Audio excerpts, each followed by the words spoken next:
dominant features. I think it would help a lot of Black women who are in corporate field. I'm speaking specifically to a certain type of woman, not necessarily all Black women.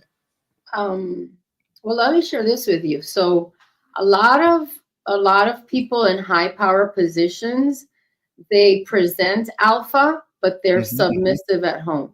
Yes.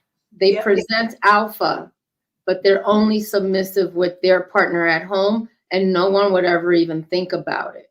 So a lot of men and women in high power positions, when they get home, the last thing they want to do is make one more decision. Yes. They want to surrender and they want to serve, because all day long they make all the decisions. All day long, everybody depends upon them.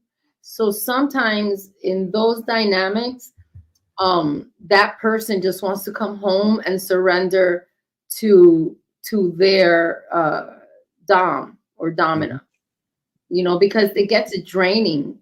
When you're in a position of being a dominant or dominant, you have to be so creative.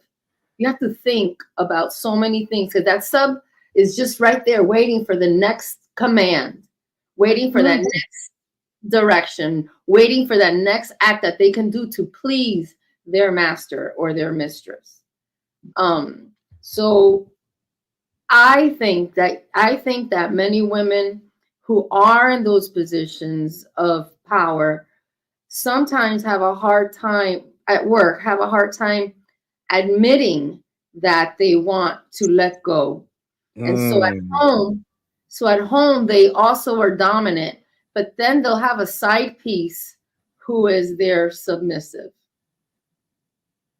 Really? Like, they'll have a young lover, who's just like brings out that youthfulness in her, that playfulness in her. He might be in college, he might be a young lawyer, he might be an associate at the law firm that she's a partner, and she just has flings with him because he'll cater to her. Really? I never thought of it that. And I'm being dead serious. I never thought of it like that. Yeah, because she'll allow herself to be submissive to this little young buck or this little side piece, because like you said, for 2 or 3 hours she'll escape and then she has to go home and she has to run everything. But deep down inside, she wishes her husband, would be more alpha when she shows up, so she could surrender.